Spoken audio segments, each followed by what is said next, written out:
Okay, I think. Good afternoon, Bram. This is our presentation on the Galapagos Island. We're gonna discover the islands by land and by sea with Bram from Pure Travel in Ecuador. I'm excited about this presentation because the Galapagos offers so much diversity to all types of clients, whether you wanna, do the sailing around the islands or stay on land and do day trips. So thank you, Bram, for joining us today. Thank you, Darby. And yes, welcome everybody. It's a pleasure for me to be able to showcase a bit more about Galapagos this time. And hopefully this is one of the destinations that's on your bucket list and that you'll be able to travel with us in a near future. And Yes. We'll be so happy to welcome you here in Ecuador and Galapagos. So let me share my screen and hopefully it's gonna work. There we go.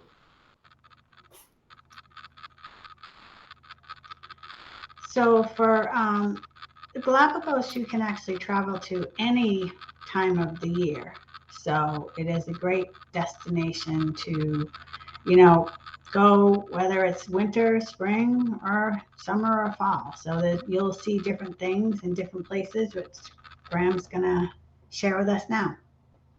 Correct. Yes, we are right on the equator line. So there's no seasons or any hot or warm season. We do have more like a rainy season, and we are in between the sea currents, like the Humboldt current and the other current coming from the north, and those may change the temperatures of the water. So in some seasons you might need a small wetsuit, and in other seasons you do not need a wetsuit because water is warm enough. And that's kind of the whole seasonality about Galapagos. Great. Galapagos really goes more of what you'd like to see, whether you would like to see like the sea lions, the baby sea lions, or if you'd like to see the breeding of the albatross or anything.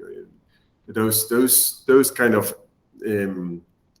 events of nature that take place in certain months of the year usually, that's when you have to say, well, I really want to go and see this, so let's go in a certain month. Great.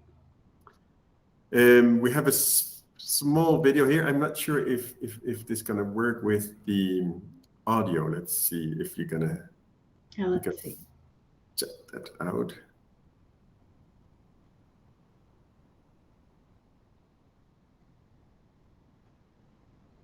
Okay, so my internet is a bit slow today.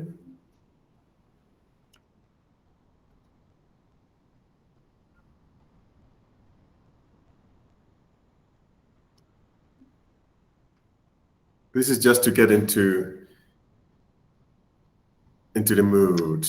Yes, definitely. Can you hear us? Can you hear this?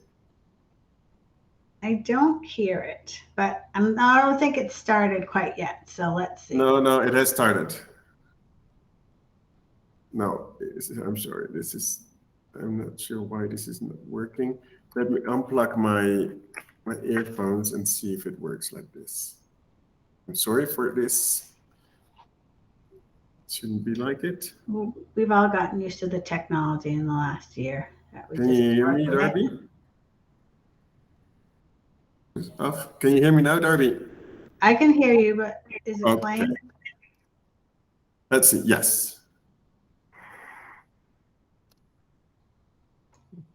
I'd like to invite you to close your eyes and breathe very slowly. Can you hear that? Take a moment to relax. Yes. Take a deep breath and hold it. Now, let it out slowly. I'm going to take you on a journey to a special place where nature will change your perspective about life, the universe, and everything. Take a deep breath because the adventure is about to begin.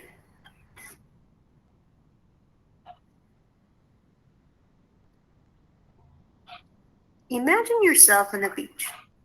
A calm, peaceful, beautiful beach. The waves dance at the shores, bringing turquoise water. Feel the breeze glide over you.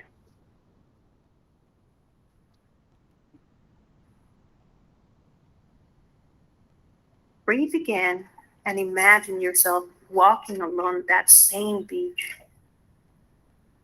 The sand is just like you have always dreamed of, fine and soft. With every step, just feel how it brushes softly on your feet.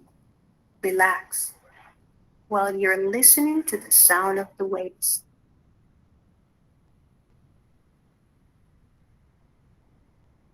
Now, imagine you're looking up at the sky. Notice little clouds moving quickly across the bright blue sky. Did you hear that?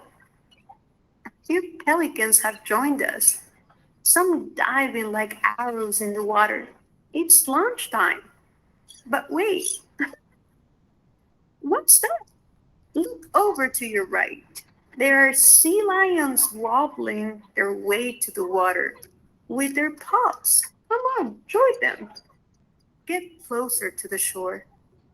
Look towards the sea and capture this moment in your memory forever. Take a last deep breath.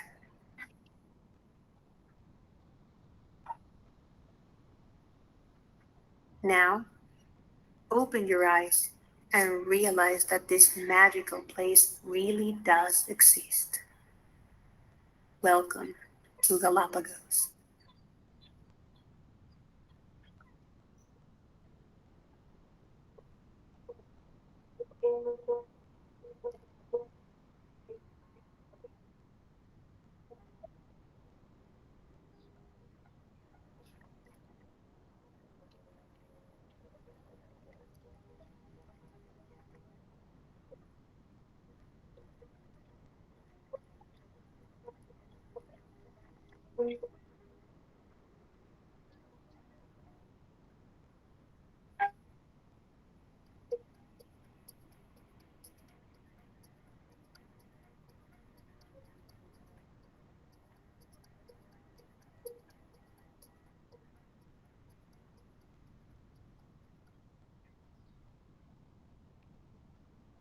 Okay, I hope that was.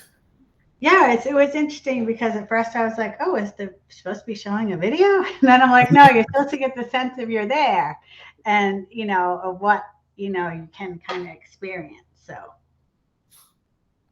Yeah, so those who have not been, they should come and feel all these senses and all these views and the scenery that you have in Galapagos and witness it yourself. mhm. Okay, so let's get to Galapagos Islands. We have 4 options like the wildlife, the cruising, the diving, and the adventure part. We can create, as Darby already said, Galapagos on a naturalist cruise with a fixed itinerary, and you'll just be on that ship doing its itinerary as it is. But we can also do a way more customized program for you, which is based on hotels in different islands that are inhabited, and doing certain excursions and activities around those inhabited islands. So there's a lot. Graham, I have a question. So seasickness is a question I get a lot. So should they do the sailing, and be on the cruise ship the whole time, which are smaller yacht type cruises, or should they do the land? So can you speak a little bit about that? Yes. So the seasickness is there. Usually, if you get seasick, you get seasick always. I am one of those persons that get seasick, and I went several times on smaller vessels. I did not really enjoy as I was sick all the time, Right. and I couldn't enjoy the food, and I was just longing to go on shore and touch and touch the mainland again. Mhm. But then I went also on one of the larger vessels. As in Galapagos, we have like the smaller vessels of 16 passengers, Okay. which is the majority. And then we have the larger vessels up to 100 passengers, which is the absolute maximum number of passengers in Galapagos. and I actually did that cruise, and I was good. I enjoyed. I didn't get sick. It was actually great, and I was kind of surprised with myself because I already kind of thought like, okay, this is going to be a tough couple of days on the vessel, but actually it was great. So if you really Awesome. think you get seasick, let us know, and we'll actually look for the larger vessels. If as doing one of these naturalist cruises is the most authentic way to visit Galapagos. Yeah, because you can get to the smaller islands easier, where if you had to travel from the bigger islands, it does take a long time to get there, and you're really on the boat all day, kind of Exactly. traveling and not really immersing yourself on the islands.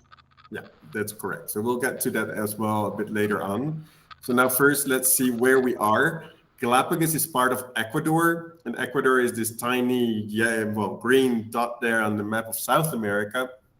And the Galapagos Islands are 1,000 kilometers offshore, which is about 700 miles offshore. So it's not that we will actually board a boat or a vessel in one of the coastal cities of Ecuador and then navigate to Galapagos. You really have to fly to the Galapagos Island out of the cities here in Ecuador, as you see.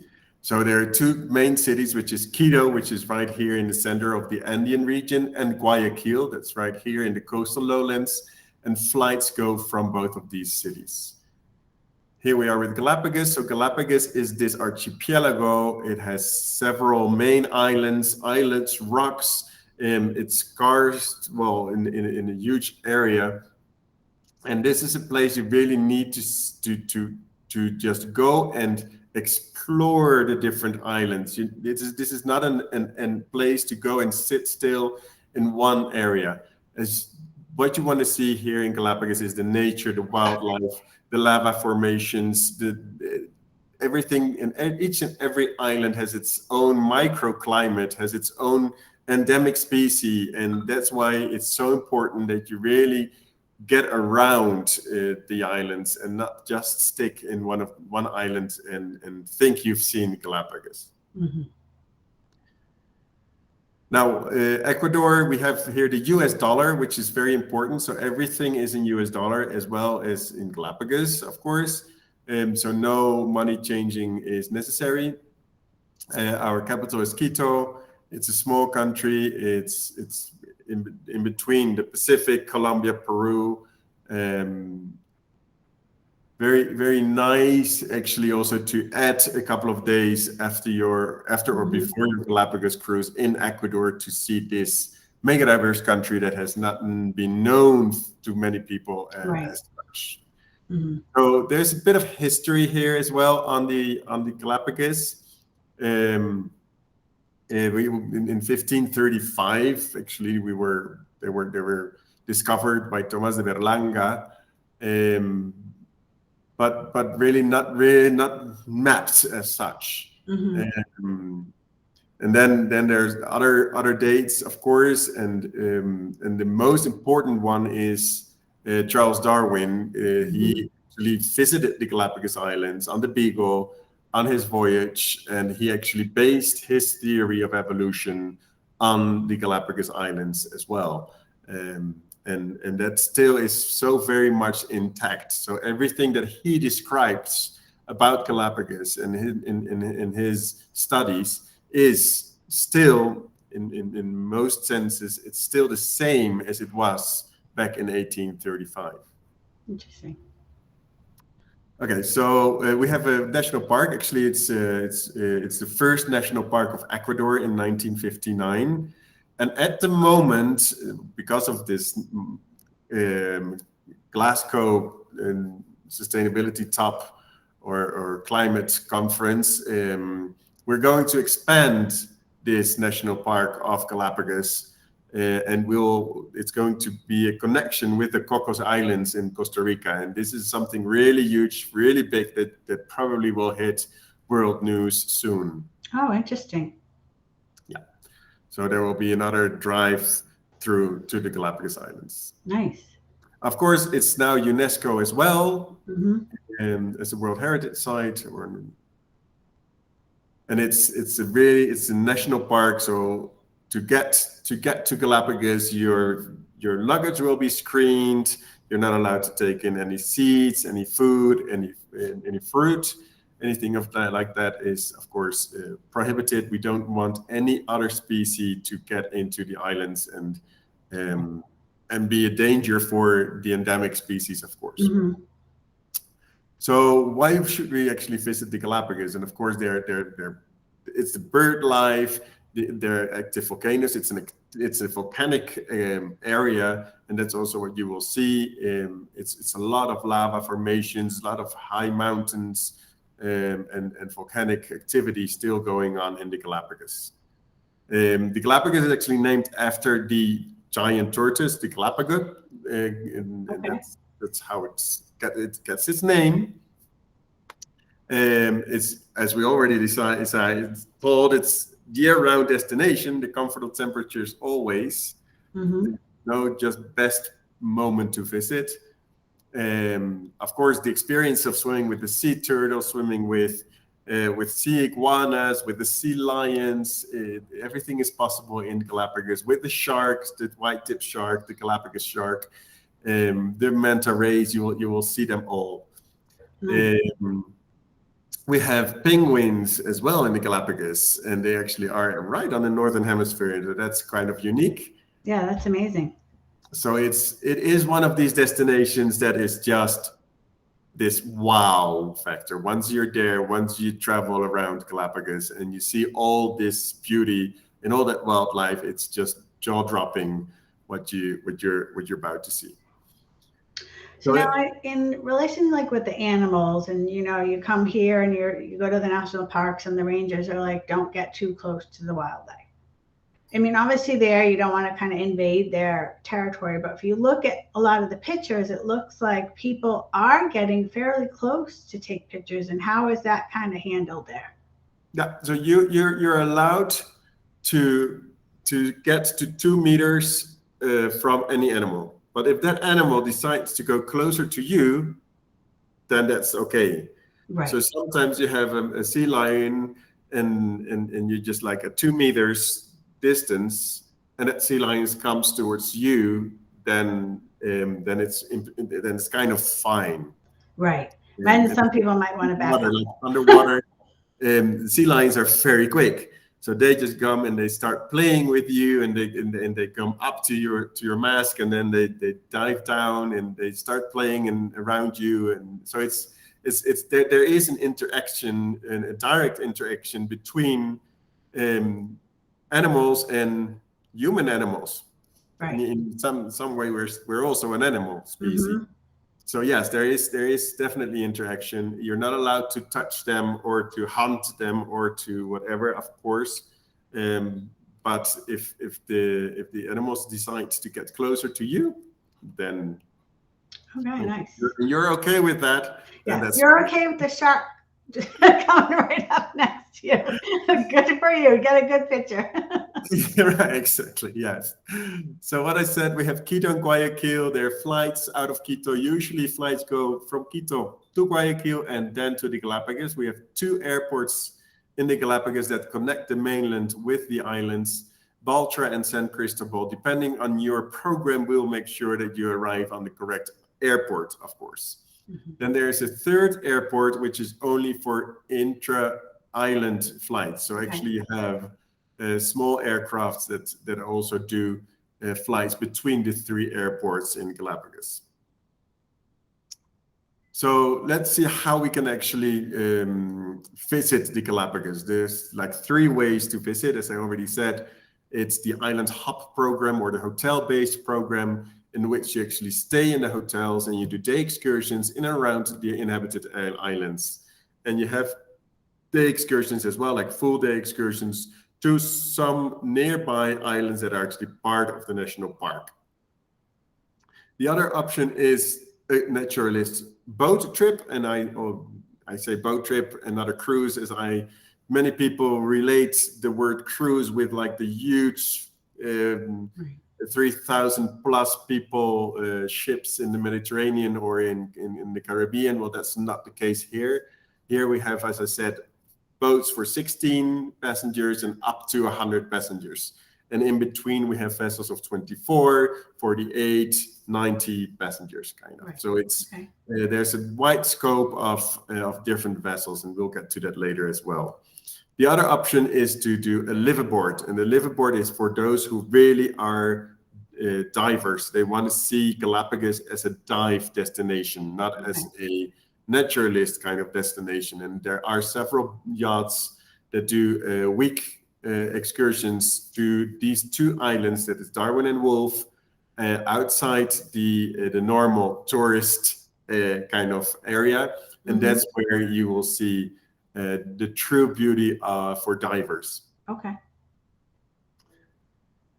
Okay, so here we go, and if we are on an island hop program, we can connect between the different, the three different main islands with these small velos here, four-seaters that actually take you from one island to the other by air. So you really do not need to touch water if you really are afraid for seasickness. The normal way kind of is to do it by a public boat, like public ferries that take you in 2 hours from one port to the other, whether it's from Puerto Ayora to Isabella or from Puerto Ayora to San Cristobal. It's always kind of like the 2 hours, unlike these public ferries.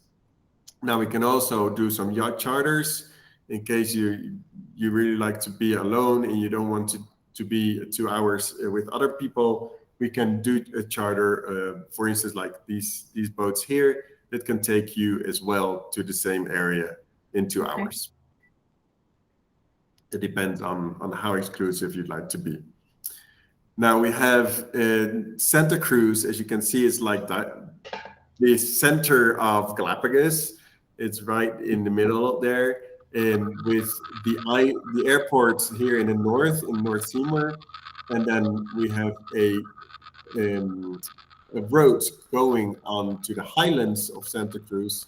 And the Highlands of Santa Cruz is very interesting. Here we have the ranches, here we have the giant tortoises, here's a lot to do, a lot of activities, and also a lot of hotels are based here in the Highlands of Santa Cruz. And then after the Highlands, we actually get back to sea level, where we get into the town of Puerto Ayora. And from Puerto Ayora, that's where most boats will be at. And here is where most hotels are at. And this is like a town where you have all the restaurants and everything. And also the Charles Darwin station is here at Puerto Ayora. Okay, so this is just a bit of an impressions of what you have in Puerto Ayora. As I said, the giant tortoises in the Highlands of Santa Cruz. And then we can do day excursions. And the day excursions can be to these islands that are nearby. It's Bartolomé, which is like an iconic picture of Galapagos with this pinnacle rock right here, which can be seen and which can be visited on an island hop program. Or North Timor as well, which is another island that's very, very pretty with those frigate birds. South Plazas is another island. Here, for instance, you can see the land iguanas. And then Santa Fe, which is the other option. So actually there are 4 islands that are part of the national park that can be visited on day excursions out of Puerto Ayora. And how long are those trips? Yes.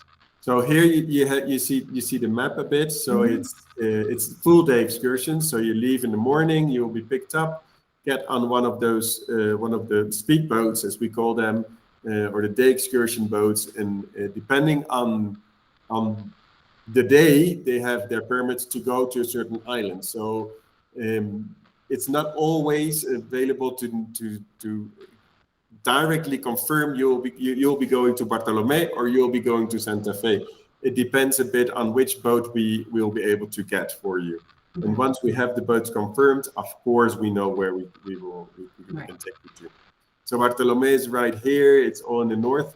So these 3 islands, South Plazas, North Timor, and Bartolomé, they will actually go back to almost the airport, where there's a canal. And in this canal, or like this channel, there will be the boats, as it's way closer here to get all the way from the southern part. Okay. And only Santa Fe is actually leaving out of Puerto Llora. Now, to get some ideas on properties or where to stay at, here we have Picaya Lodge, which is by far the most expensive and luxurious accommodation there is in Galapagos at the moment. It's in the Highlands, so it's not at the beach. Mm-hmm. At the beach, we have this option, which is like the Finch Bay, which is an eco hotel, which is really nice. It has like a little beach as well in front that you can use. And Galapagos is not as known for beach destinations, so this actually can also be a very nice way to stay a bit longer in Galapagos. For instance, after one of your boat's tours or your cruises, and then stay a couple of nights longer in Galapagos and enjoy the scenery and the sea and of course Puerto Llora. Okay. Then we have the safari camp, which is great for children. So these can also we can make packages together with these hotels and the day excursions to anywhere you would like to go. Is that up in the Highlands? This is up in the Highlands as well. Nice. Yeah. That's amazing. If you have a family, or if you're with a party of 6 or 4 or whatever, we can also rent villas. Mm-hmm.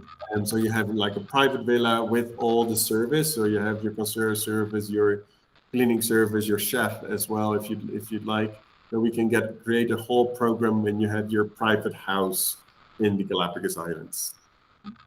Both we have this option in Puerto Llora, so in the towns, and then you're a bit more free to wander out, to check if you'd like to do something yourself, if you like to go out for dinner in one of the local restaurants. That's all possible. We also have villas up in the Highlands, and then you're a bit more secluded in a more remote area. And well, we have the Royal Palm, which is another very nice option, also in the Highlands of Santa Cruz. Okay. Okay, so from Santa Cruz, we go to Isabella, which, as you see, is the largest island of the Galapagos. It has its town called Puerto Villamil, and this is a way more authentic kind of a village. While in Puerto Llora, you have the cars, you have the paved roads. It's kind of already with the sense of a city. Puerto Villamil is still the village. It's still unpaved roads. It's kind of still natural. Okay. It's really pretty, really nice, beautiful beach as well in front, and lots to do in the surroundings. So you have like with the wetlands, we can do a very nice hike to Sierra Negra, which is one of these huge craters here on Isabella. And we can also do some day excursions by boat to Tintoreras and other places. So here, as you see, Galapagos is not only what you see on land. Actually, 50% of what you're going to see is under the water. So you really need to be able to do some swimming, some snorkeling. And if not, then we also can help you out to actually get that vessel that has a glass bottom boat, for instance, and then they take you on that boat and you'll be able to see through the glass bottom of that boat and witness everything that's going on there under the water. Yeah, that's a great idea for multi-generational families where you have the kids and the parents that want to swim, but then the grandparents, want to be able to experience some of it, but not necessarily want to be in the water all the time. So that's a great option. Yeah, or people are sometimes afraid of sharks or animals. My daughter would be playing with the seals, but the shark, she'd be like, I'm not going in the water. These are smaller, nice Galapagos and the white-tip shark. Nothing going on. You're not going to be eaten or whatsoever. No. Right. It's the experience of encountering those animals underwater, and it's really, really amazing. Now the hikes, for instance, as you see, it's for all people, all ages. We can do this hike easily, and this is what you see, this huge crater. This is just like a part of it, but it's immense. And that's it's a beautiful hike also to go up into the Highlands and see what's going on there. with the flora in that area. Now here back to the seaside, we have the tintoreras, and this is a place where the sharks come and rest. So here you have the white tip and the Galapagos shark, and they just rest here in this little, well, what's an arm of the sea, and it's so easy to just spot them from where these girls are looking at the sharks. Really nice. Now there are two options that we believe are like the best options here to stay at, which is the Picaya Lodge up in the Highlands, or the Iguana Crossing, which is right at the sea. Oh, nice. Alrighty. Now we go to San Cristobal, and San Cristobal is the other island with like the airport as well. And the good thing of San Cristobal now is that you can actually connect on the day excursion to Española. And Española has always been one of the favorite islands of many those who have been or who know Galapagos. As on Española, you have the albatross. And that's what I said earlier. You really need to move around to see things, as the albatross can only be seen on Española. They will not be anywhere else on the islands. And like that, you have like the red-footed booby. They're only on this island here, Genovesa, and on a small place here in the northern part of San Cristobal. Only in these two places you'll be able to see the red-footed booby. If you want to see the flightless cormorant, for instance, which is like this flightless bird, it's really, really pretty. You really have to go on the underside of Isabella here at Tagus Cove, where you can see those flightless cormorants. They're they're not around anywhere else. It's like, so depending on what interest clients have, we can recommend you to go to the the Pinta and the Genovesa, or you kind of go down to Espanola, things like that. So the more we know about what clients are really interested in seeing, we can really customize it so that they get the best of what their vision of Galapagos is. So exactly, yes. And that's the beauty of an island hop program, is then we can really kind of craft and tailor things in. And it's also in the other one, if you do want to have a cruise, then we can still find that cruise that actually comes and sees that those events or those animals that you're willing to see. So we'll make sure that the itinerary matches the dates, and we'll come to that later on when we get to the cruises. Now this is just some pictures here on Galapagos.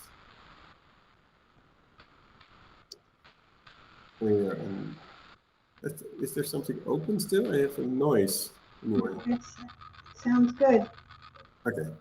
So here we have some lagoons that are also here to be visited in San Cristobal. Some really beautiful beaches, and here the beaches are really kind of isolated. It's not that you have any all-inclusive resorts or whatsoever here in Galapagos. No, that's not the destination for those kind of travelers. Now, for San Cristobal, there's one nice place called the Golden Bay. And now we get to the boat trips. And this is kind of important to understand how this works. Every single boat has an itinerary of 2 weeks, 14 nights. And those two weeks will be then, after 2 weeks, they will do the same 2 weeks, and then the same 2 weeks, and the same 2 weeks. So it repeats. Now, these 2 weeks have been cut into pieces according to each and every yacht operator. Every operator thinks that they can actually sell an itinerary of 3 nights, or an itinerary of 10 nights, or an itinerary of 6 nights. So there's a trillion options out there of boats going from the less is like 3 nights and then up to 14 nights of cruising, and anything in between. Now, this is just an idea on what an itinerary of a 2-week itinerary will look like, and you will be actually doing everything. You will be checking out, and you'll be seeing the Galapagos completely. After a 2-week cruise, it's kind of, then you can say I've seen Galapagos. I don't have to. Right. Yeah. And now these are probably not the 100-person vessels, or as well. It's yes. both. Okay, great. Yeah. So it's both. It's whatever vessel it is. They all have the 2-week itinerary, and they kind of all do the whole loop. Okay. And then they're cut into pieces, as I said, and these are just like samples as well. So for an 8-day program, you can actually do the whole loop around Isabella and still do part of like the southern islands. And then with the 5-day route, you'll just be doing a smaller route around the islands. And then for a 4-day, that's kind of what you're gonna see if you do a 3-night cruise. Okay. So really, what we recommend is at least 5 days. At least 5 days. If you have up to a week, that will be really good, because that's when you actually see quite a bit of Galapagos. You really have a very good impression on what Galapagos is about. And maybe you do not need to come back if you do a week cruise. But if you do the 4-day cruise, you will feel like, oh my gosh, I need to come back. I haven't seen it all. Right. So if you decide to come, we recommend to do at least 4 nights, 5 days. Now, what kind of vessels are there? So here we have the catamaran, for instance. There are trimarans, there is motor vessels, there's sailing vessels, you have like expedition vessels. So there's a lot of different styles of vessel as well. One's very modern, very new looking. The others are more intimate and classic. And of course, like the sailing vessels have the enchantment of a sailing vessel. Now you will not sail in Galapagos as you don't have the time to sail. You need to go to your next spot to sea and get off the boat and do your hikes. Right. And all the navigation, most of the navigation, at least the longer navigations, will be done overnight. So during the day, you'll be there where you need to be to do the excursions and to go and explore the islands and see all the flora and fauna it has to offer. And then during the night, you'll be going to your next destination. So this is like the motor yachts. They're coming in new motor yachts as well.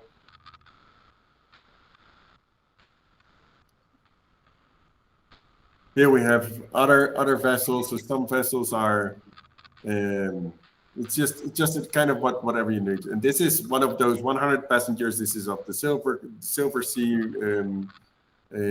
options. So you have like the Royal Caribbeans, the Silver Sea, Hurtigruten coming in, and you have all these kind of major cruise lines that have their vessel as well here in Galapagos.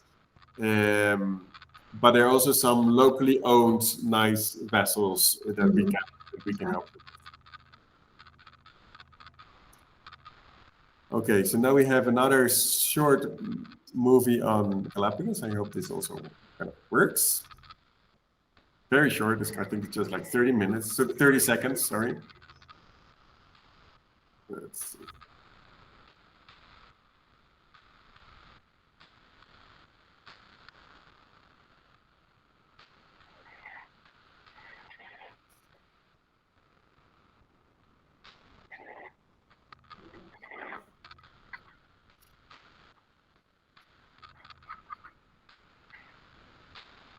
I mean, with all those different choice of vessels, I think that can really fit a lot of different people. After all these many months, it's time to seize the day. In a natural world, pure. Oh my gosh.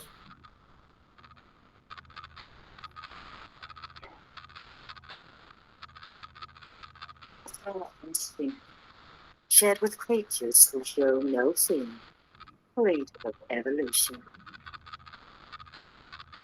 It's time to feel, sense, jump, dive, swim, enjoy, embrace, love, connect, and feel at one with the world around you.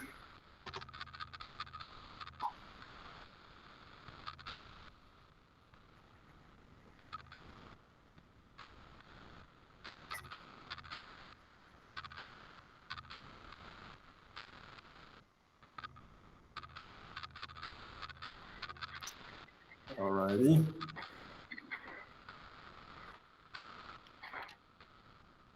So that was a bit about Galapagos. I don't know if you have any other questions, Darby, on the destination.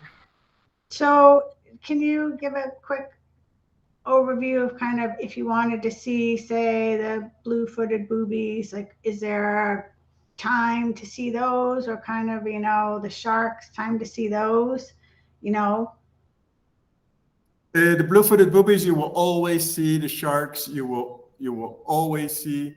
So it's you will kind of the main animals like the sea lions, like the frigate birds, like the iguanas, tortoises. That's kind of guaranteed that you will Okay. see them. And then you have certain animals like the penguins, like the albatross, or the flightless cormorants, the red-footed boobies, that you need to see them in certain areas of Galapagos only, or the land iguana, for instance. So it depends really if somebody has a specific interest in a certain animal, we need to know that, and we'll make sure that you'll be able to see it. Okay, great. Well, thank you, Bram. Most of you will be always seeing lots and lots and lots of wildlife. Yes, it looks amazing, and I think that there's so many different clients that would, benefit from even the land or the sea, and if you only have a shorter time to be able to get a taste of it, if you're, pretty sure you can come back again, to visit the Galapagos. For sure. It is a destination where it is on a lot of people's bucket lists, but getting there sometimes, is kind of further down on the list. But I think, if you can go there and stay there for, at least a week's time, you'll be able to really get immersed. And it's actually very easy to get here because it's like a 4-hour flight out of the East Coast. If you're in the East Coast, it's very easy connections, direct flights out of many cities of the United States. And then also just to get to Galapagos, it's another an hour and a half flight out of Quito. Mm-hmm. And so it's just close by, and yet you have the feeling of being so far away. Right.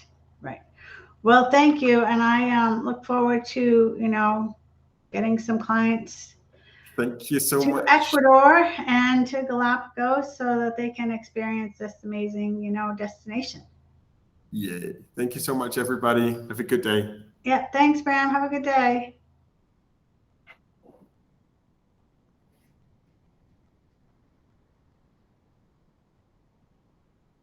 Okay. Stop recording. All right.